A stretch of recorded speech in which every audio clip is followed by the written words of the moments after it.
Bon ben voilà, on va transformer ce petit van, ce Chrysler Voyager, on va le transformer en une station solaire. Donc j'ai tout arrangé, là c'est tout en bin, c'est tout.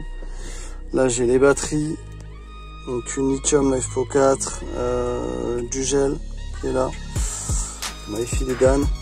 J'ai du câblage, donc c'est du matos de chez What You Need, donc merci What You Need.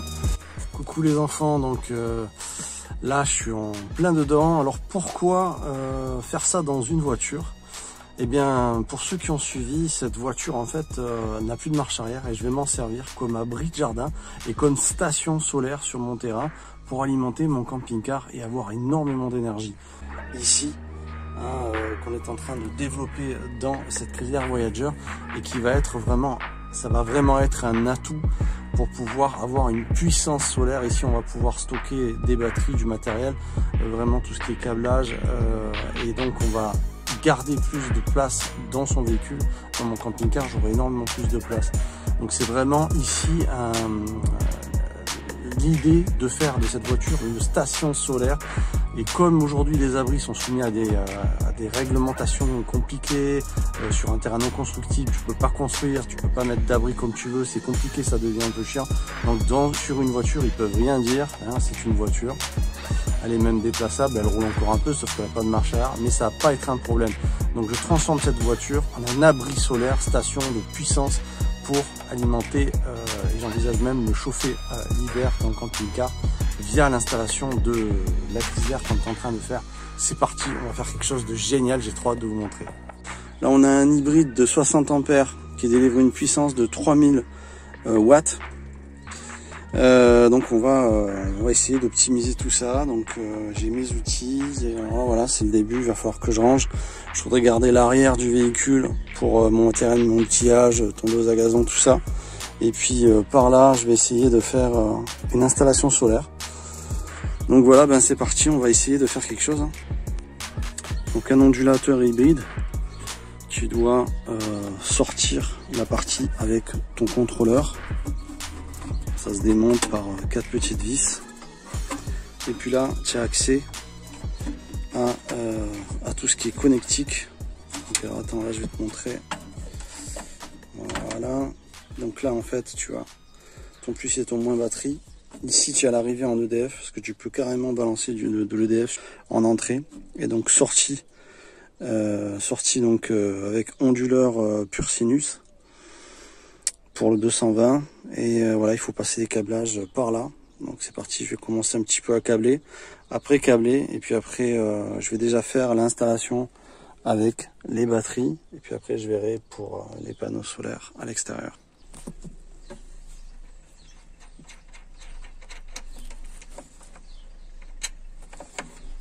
Voilà, on va brancher, donc le plus et le moins, assez long pour rejoindre les batteries.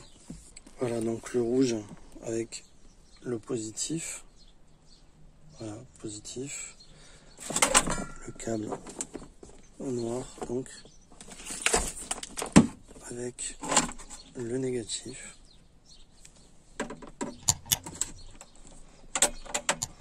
Pour l'instant il n'y a pas de danger puisqu'on n'a pas branché nos batteries, donc il n'y a pas de risque de choc ou quoi que ce soit.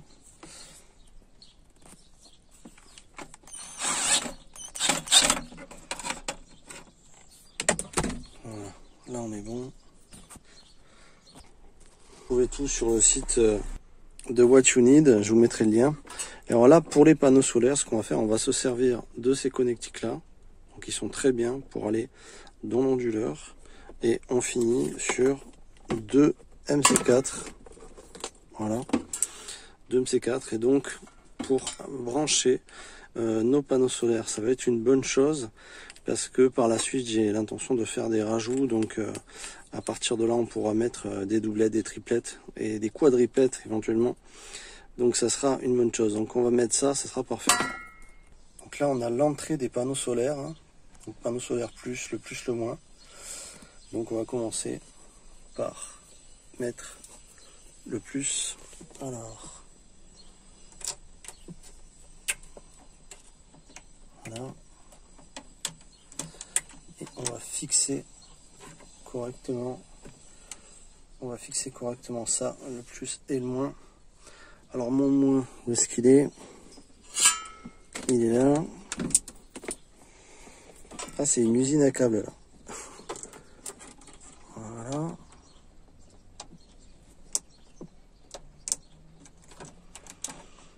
Voilà, voilà. Et maintenant, on va visser ça correctement. Plutôt utiliser un tournevis, hein, de manière à être plus délicat, plutôt qu'une visseuse qui pourrait foirer à la visserie ou ça pourrait être trop fort. Donc voilà, on y va tranquille.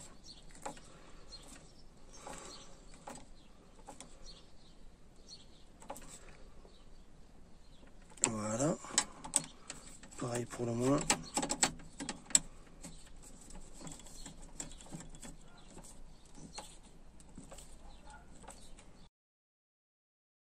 Voilà, donc là, on a nos deux câbles MCA qui vont rejoindre les panneaux solaires.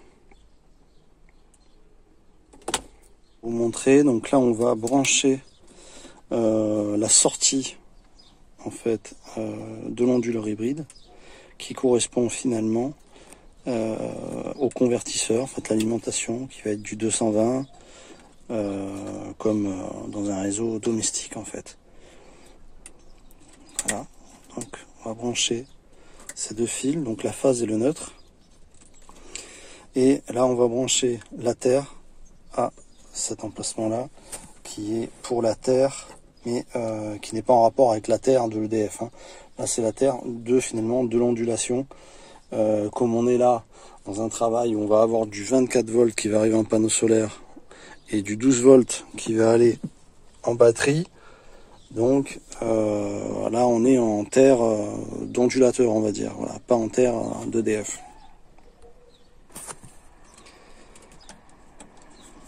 Allez, on va brancher ça.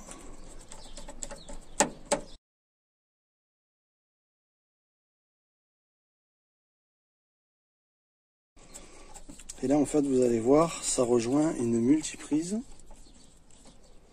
qui va alimenter donc par exemple le rechargement de mon camping-car par la prise extérieure, tu sais, la prise 220 où on recharge nos véhicules. Ça sera par là, donc je te montre, voilà, tu vois, c'est une rallonge avec une multiprise.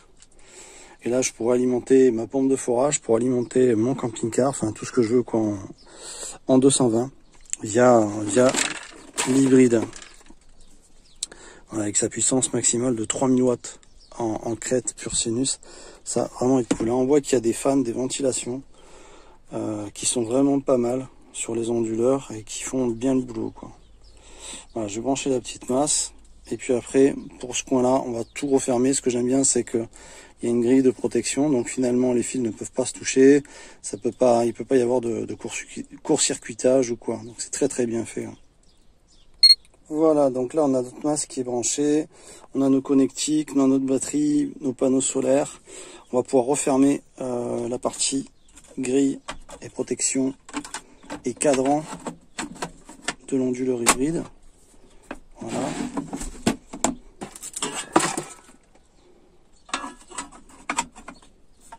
Mieux placé. Donc il y a des vis à remettre là. Donc je vais revisser les 4 vis. Et après on va le brancher à une batterie. Et normalement le cadran devrait s'allumer. Même si les panneaux sont pas reliés, quoi. Bon, on va déjà faire un essai en le branchant. On va commencer par brancher les batteries. Donc là j'en ai 3, mais il y en aura 4 par la suite. On va commencer par coupler une batterie décharge lente avec une lithium LiFePO 4. De manière que si la lithium se met en sécurité avec son BMS par la chaleur intense éventuellement, ou une coupure, un manque de puissance en voltage, ce qui n'arrivera pas avec les panneaux, j'en suis sûr, mais plutôt à partir de 0 degré tu peux avoir un problème, c'est-à-dire que les cartes BMS dans les batteries lithium se mettent en sécurité à partir de 0 degré. Donc c'est là que les autres batteries prendront la suite. À savoir qu'on est en 24 volts. Donc là, pour l'instant, je vais en brancher 2, ce qui veut dire que s'il y en a une qui se met en sécurité, il n'y a plus d'énergie. Puisqu'on est obligé de coupler 2 batteries 12 volts pour faire du 24 volts. Donc c'est parti, on va commencer à faire l'install. On va installer des sécurités comme ce coupeur de circuit qui va couper la puissance des panneaux solaires. Si on a besoin de couper rapidement, on coupe et on peut travailler tranquillement, c'est plus sécuritaire. On va faire quelque chose de bien, d'efficace du moins, de manière à ce que après par la suite cette station solaire va générer énormément d'énergie.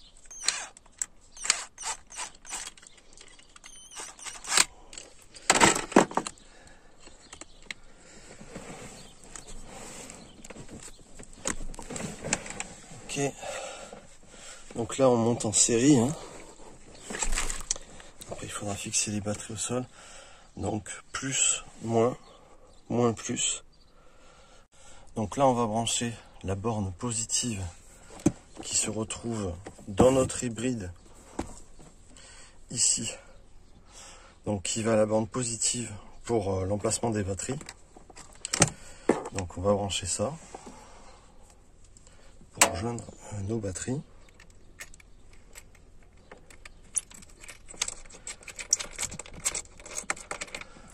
Voilà.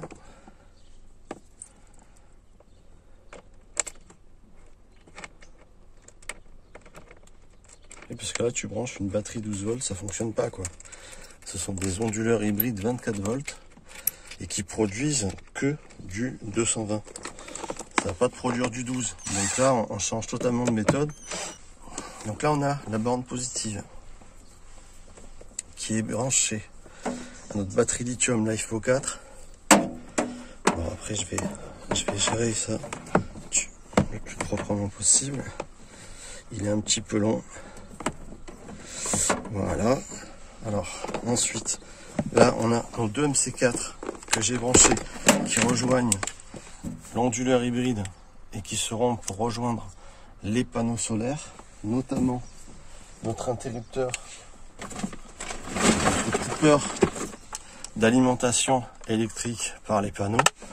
Donc l'arrivée se fera par là et donc là je vais pouvoir connecter, voilà, la sortie du coupeur. Il coupe le circuit des panneaux solaires de puissance, voilà, et qui retourne, qui arrive à l'onduleur. Donc ça après je vais le fixer également. On va faire quelque chose de sympa là. J'ai vraiment hâte de brancher tout ça. Alors déjà on va mettre en fonction l'onduleur pour qu'on voit son affichage se mettre en circuit, le voir fonctionner également. Après on va le fixer correctement. Donc je continue l'installation. Donc voilà, j'ai rebranché la sortie négative qui rejoint l'onduleur pour que notre système en série de batterie, les 2 batteries 12 volts fasse du 24.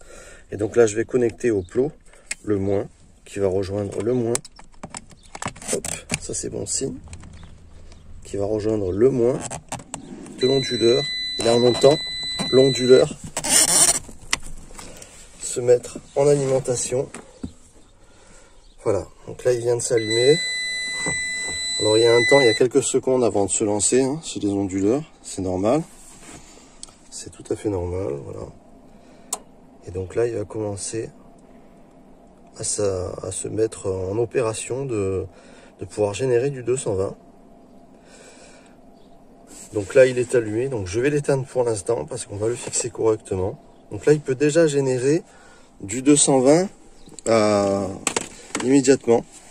Alors j'ai branché une multiprise qui rejoint l'onduleur, donc la sortie du convertisseur à l'intérieur pur sinus. Ce que vous avez à l'intérieur de cet hybride, vous avez un régulateur MPPT qui est en partie supérieure. Je l'ai démonté déjà pour voir ce qu'il y avait à l'intérieur. Vous avez ensuite la partie ondulation qui va jusqu'à 3000 watts en pur sinus et toute la partie alimentation et tout ce qui est circuiterie. Et l'écran digital qui est aussi déplaçable, qu'on peut également mettre, le mettre un petit peu plus haut. Il y a une petite rallonge, mais pas très longue, je trouve. Et donc j'ai branché la sortie pour alimenter des appareils en 220. Alors je vais vous montrer un petit peu. Là je l'éteins, voilà. Le fait de l'éteindre, il met quelques secondes aussi à s'éteindre. Et après il va s'arrêter, tu vas voir. On va le manipuler à ce moment-là. Alors c'est mieux de le mettre en vertical. Et puis il faut le surélever. Il faut qu'il soit plus haut parce que là il a des ventilations. Donc j'attends qu'il s'éteint et après on va le positionner correctement, quoi. Donc là ça commence à prendre forme. Un petit extincteur qui sera là. Ça peut toujours servir au cas où. Alors, il faut penser sécurité. Donc voilà. En premier temps, ce que je vais faire, je vais isoler la batterie lithium.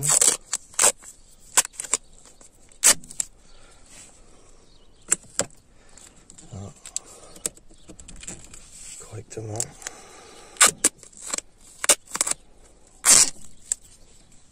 Voilà. Donc je décide finalement d'extraire l'écran déporté avec la petite rallonge de manière à la mettre plus en hauteur. Ça sera nettement plus pratique. Donc voilà, je vais essayer. On va la débrancher, puis également on va pouvoir accéder. Alors il y a une petite encoche pour fixer le bas de l'hybride sur le support mural qu'on a choisi. Voilà. Je retiens l'écran. Voilà l'écran qui est déporté. Alors, on n'a pas grand chose, mais ça sera toujours ça, de le mettre un peu plus en hauteur. Alors, ce qu'on va faire, on va déjà le déconnecter. Histoire, on va retirer une petite boucle.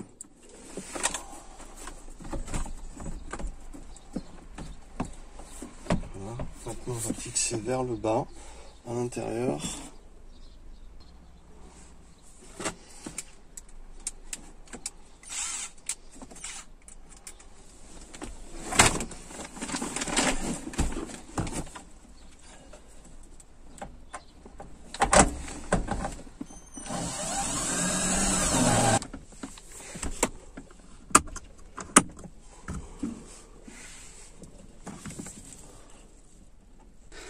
Alors j'ai décidé de récupérer ces espèces de petites équerres. Donc je vais les percer et je vais m'en servir pour fixer les batteries correctement parce que les batteries doivent être bien tenues quand même.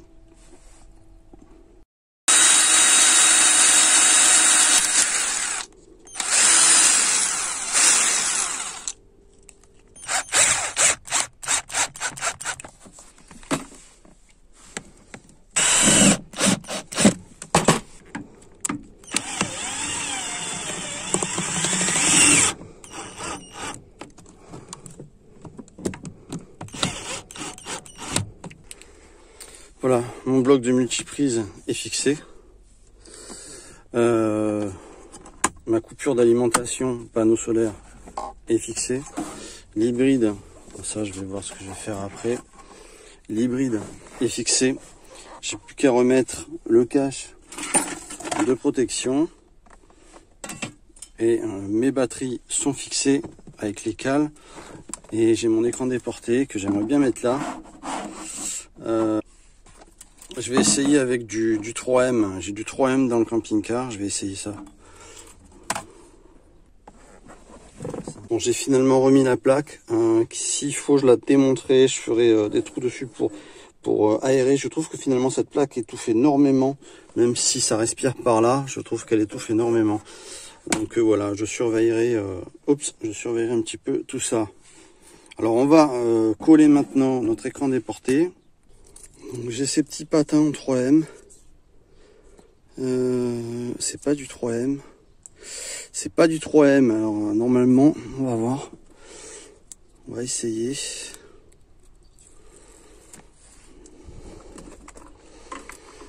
Moi j'aimerais bien que ça marche bien.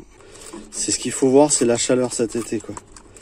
Où ça tient bien, ou ça le fait pas, quoi. Donc voilà, on va essayer. Hein. On va essayer. Je croyais que c'était du 3M. Voilà. On va mettre les deux patins.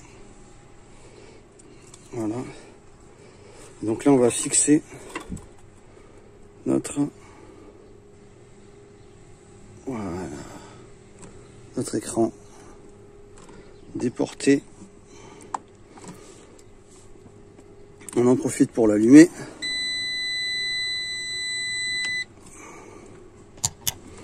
Écoute, à voir avec la chaleur et le froid.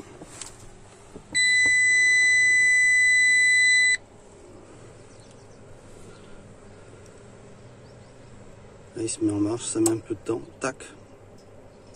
Là, il me dit que les batteries, elles sont bien pleines. Qui va fournir du 230. Et là, c'est la rentrée des panneaux solaires qu'on verra. Reste plus qu'à faire l'installation. On va voir un peu la gueule de loin là. Bon, ben, c'est en train de prendre forme. Je trouve que ça a une bonne gueule. Les batteries, l'hybride. Faire un premier test avec la sortie électrique. Donc, on va brancher un petit radiateur en 1000 watts. Alors, je le branche. Hop. On a le chauffage qui s'est mis en fonction. Ah oui, ça chauffe. En plus, il fait chaud aujourd'hui. On est le 8 juin. Donc là, on voit ce qu'il nous dit.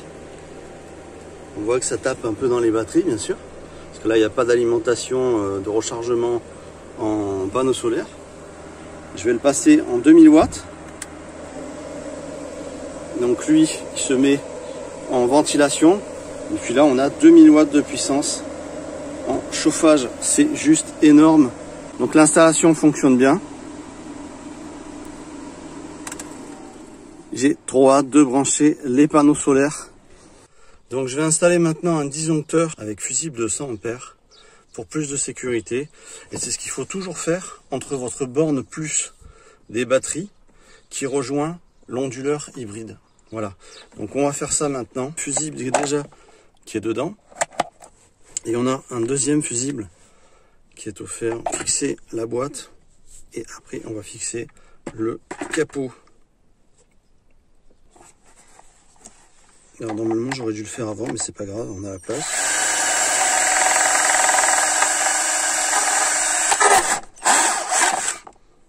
Oh.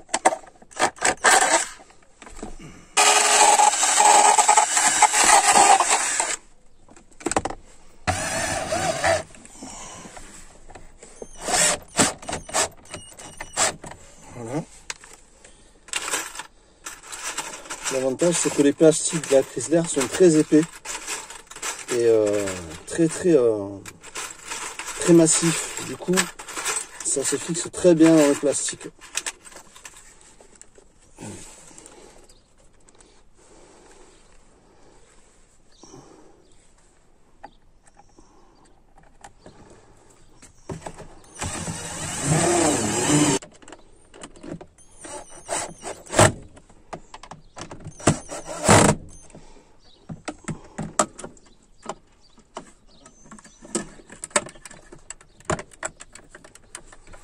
Et voilà, là on a une sécurité de plus, donc qui part du plus de l'onduleur et qui rejoint le plus de la batterie. Une installation qui va bien avec fusible 100 ampères, l'hybride 3K, donc 3000 watts, un hybride qui peut rentrer jusqu'à 1500 watts de panneaux solaires. On a une coupure d'arrivée des panneaux solaires. Ce qu'il y a de bien, c'est que tu peux l'enlever, tu peux le remettre. Si jamais tu dois déplacer le véhicule, c'est pas mal. C'est pratique, ça peut aller rapide. Donc mon arrivée électrique, qui part de l'onduleur que j'ai fixé, où je vais brancher tous les appareils et les batteries qui sont couplées en 24 volts avec un extincteur qui est pas trop loin. Voilà, faut toujours viser la sécurité. Donc là, l'installation elle est pas mal. Je vais rajouter un différentiel entre la prise là et la sortie onduleur, un différentiel comme dans une maison, ça sera mieux. Voilà, donc là ça commence à être sympa. Prochaine étape, se brancher en panneau solaire et brancher le différentiel. Yes! Si mes calculs sont exacts, attends-toi à voir quelque chose qui décoiffe.